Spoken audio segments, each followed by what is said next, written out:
Alright, so in this one, we're going to be doing the Flashback Shrimp. This is one of my patterns I developed for fishing around Charleston. It's a nice little lightweight, naturalistic shrimp presentation that you can present to fish that are popping shrimp early in the morning, or this worked great as a good floater fly and all sorts of different situations. Anything that really will eat a shrimp will take this thing. I've got Bonefish and a little juvenile tarpon down in the Everglades, and our year-round fishery here in Charleston. So we're just going to start this one by adding a pair of medium black mono eyes, and the hook I'm tying on is an Umpqua NI5X number 2. And how I like to kind of gauge where I tie these in, I'll tie in between the barb of the hook and the point of the hook. So that's kind of the sweet spot that I found these sit the best at, and it kind of parallels with that profile the best, that placement. So I'll tie these in. A good thing to remember for these aren't like your normal lead or bead chain eyes. You want to have one consistent point of impact where you're X-wrapping your thread, or else if you kind of extend your thread too far over to one side and you pull down, you're going to be warping those eyes and kind of pulling them in a direction you don't want them to go. So I'll make a couple figure eights, and these bite down pretty easily. Okay, make a couple under wraps and kind of flare them out, make sure they're in a good place. So next that I kind of got those tied in there, kind of see right where I want them in between that point and that barb. I'm going to take a little bit of some tan Senyo's laser dub, and I'll take a generous pinch of that stuff. And what you want to do is kind of roll them in between your fingers, pull the tips away from each other, and restack. And you can shed some of this stuff out of there just to kind of match that, taper in that correct proportion that you want. And you kind of want this to be a nice, long cone-shaped style. Kind of like a tail, just kind of how a shrimp tapers off. And I'll pull this apart and restack it several times before I kind of see what I want and tie it in.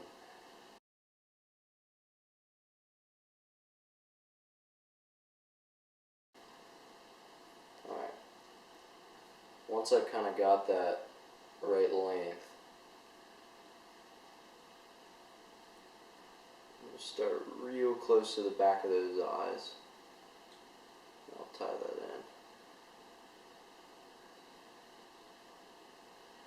in. Go right down a little bit past the barb, right where that hook starts to take its bend, and I'll stop here. And I'll take a couple wraps under that tail just to kind of prop it up a little bit. Make sure it's nice and tight. That's kind of that desired length that I want. And you can tie it longer and shorter. That's all based on your situation. I'll come in real close, pull all this up, and I'll roll it together in a rope. I'll come in close with the tips of my tying scissors and clip that off real close. You don't want it really hanging over those eyes. Alright. Next up in this one, I'm going to add a strand of black crystal flash off each side, and what this does is kind of mimics those antennae of that shrimp, and it gives it a little bit of an iridescent hue underwater, and it'll kind of catch that sun just right and give that fish a little bit more of a target to kind of look at, and it stands out a little bit better, and it's also natural too. Yeah, these are sweet on this thing. And you want to tie these parallel to the middle of that laser dub, so it kind of flows with the tail very evenly.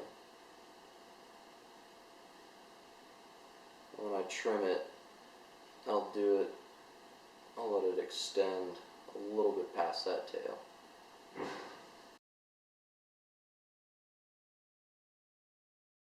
Alright, so next up I'm going to add a little piece. I'm going to tie off the back a piece of some flat pearl diamond braid. and this is going to act as an iridescent shell.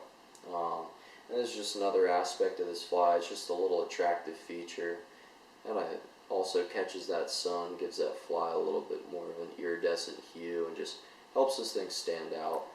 This one I'm tying is that tan and orange. And this one's cool in your clear water situations. It just kind of matches that color of a shrimp along with the addition of a hot spot. I'll come in and just clean these up a little bit.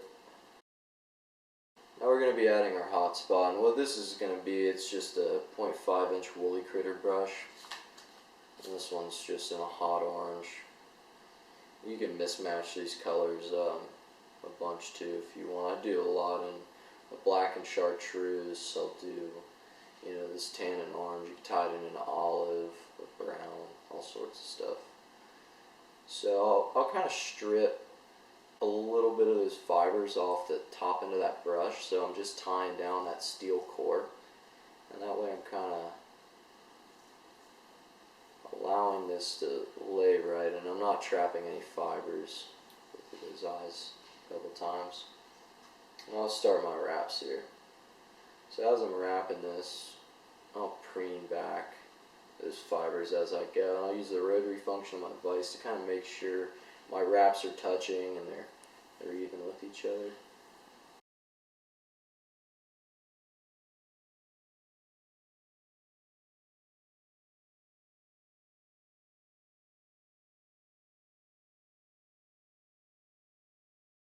And once I get in front of the eyes with this brush, I'll make probably 3 or 4 more touching wraps, and then I'll come in and I'll tie this brush off here.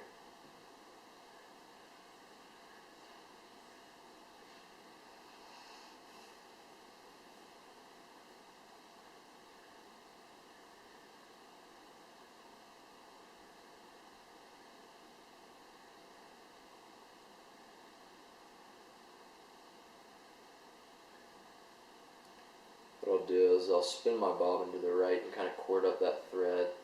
And I'll take my fingers and I'll split the fibers on this brush.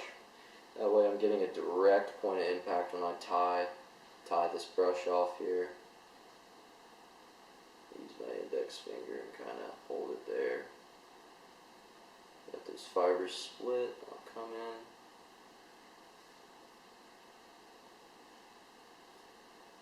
Take a couple tight wraps over it. I'll pull that brush back. Take a couple more in front. Come in with nail clippers and trim that thing off close.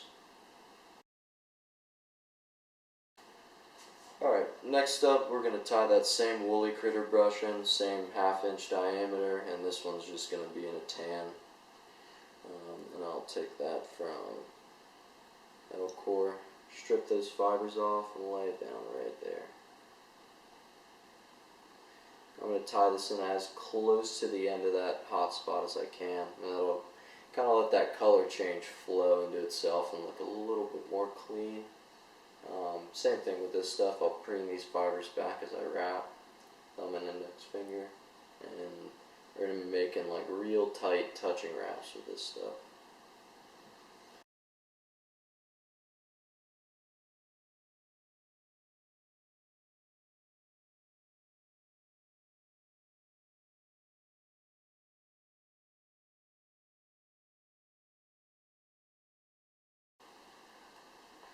Alright, and once I kind of get closer to the eye of that hook, and I'll gauge my tie-off point based on how I'm tying this fly to fish it.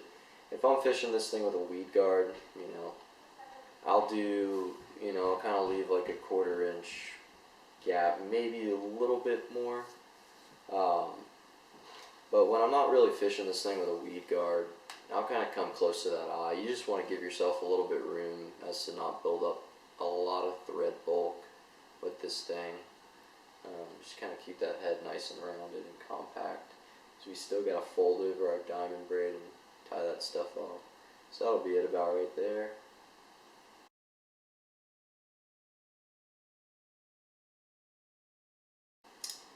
Alright, now we're at this stage. We got our body wrapped. and all these little micro legs that were in that brush, I'm going to preen these downward, and these are going to act like the little legs of our shrimp. So I'll take a little steel wire brush and I'll kind of work these things down.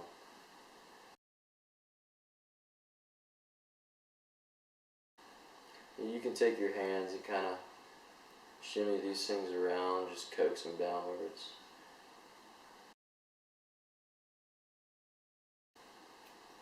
Alright, now we're at this stage. I'm going to make my first rough cut, and that's going to just be me cutting that top half where I'm going to fold that diamond braid over.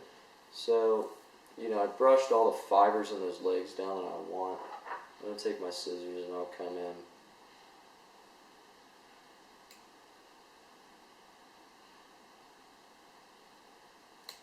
I'll just make a generous cut all the way down, following that top end of that hook.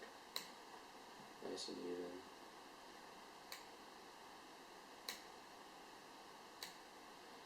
All the way down to that pearl braid. And to kind of ensure you don't cut it or cut something you don't want to, I'll kind of come and I'll take it and hold it down with my index finger and just come on top. You kind of slide your scissors underneath that and cut from the back side, so when you fold your diamond braid over, you're not trapping any fibers and nothing's going off in a bunch of different directions where you don't want it to. So once that's nice and clean, I got my general top shape cut.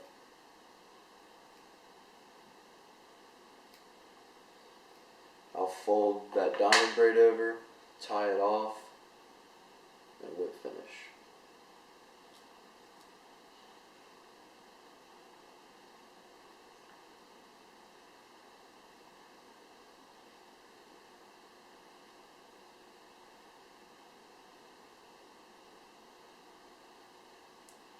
Alright, and make sure that's aligned symmetrically, and I'll take my thumb and index finger and I'll kind of pinch that braid down and kind of be holding those fibers out of the way, and I'll take about 1 or 2 loose wraps.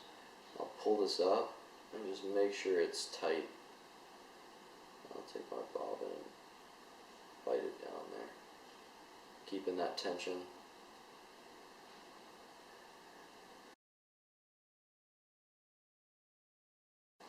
Alright, right after you cut that pearl braid off, I'll make a couple of following wraps just to kind of cover that up, and I'll come in with a 4 or 5 turn whip finish. Alright, now that we kind of got our rough shape outlined and we got our shell, I'm going to trim those sides down. So again, just make sure all these micro legs are coaxed downwards and that brush is right where you're wanting it. And I'll come in and I'll start with a couple cuts from the side. What I'll do a lot of the times is I'll take all these legs and the fibers I want to keep, and I'll kind of hold them in between my fingers, and I'll cut off all those stragglers that I don't want, and that'll kind of help me build that shape properly.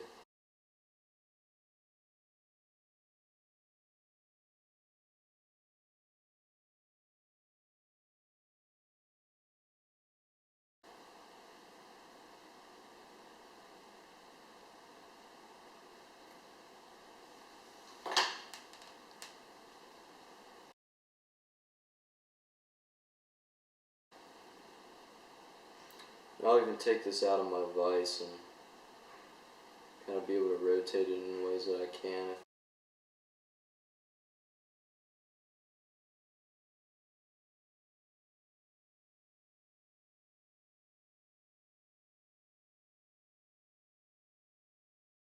Alright, and obviously, you know, you can trim this thing as long as you want to, but as long as you kind of get that general idea and you get that desired taper that you want, it'll be good to fish. And my last step here is I'll come in and I'll just kind of cut those legs even and a little bit short, about 3/4 of an inch above the point of the hook.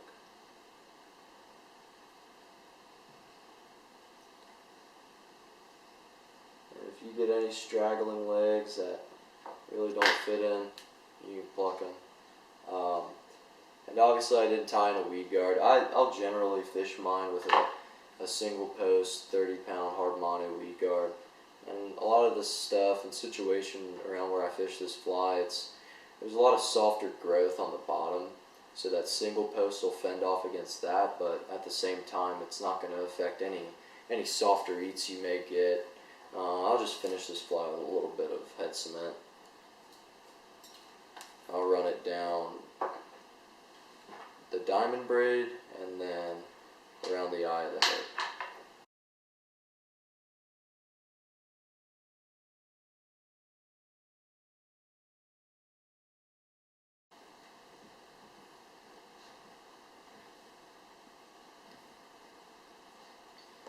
That right there, this is a flashback shrimp. And like I said, you know, anything that really will eat a smaller profiled shrimp, this fly fish is great for. Great little docklight fly. Juvenile tarpon and snook down in the Everglades, or you know, anything along those lines. And like I said, I developed this fly for fishing around Charleston and being able to kind of slip a nice shrimp pattern in there very discreetly and very softly. Also for, you know, fish that are on shrimp real thick, hammering them, that aren't very spooky too. It's just an all-around great fly. And check it out fall of 2021 in Umpqua as well. And tie around, let me know how it goes, and I appreciate y'all watching. Thank you.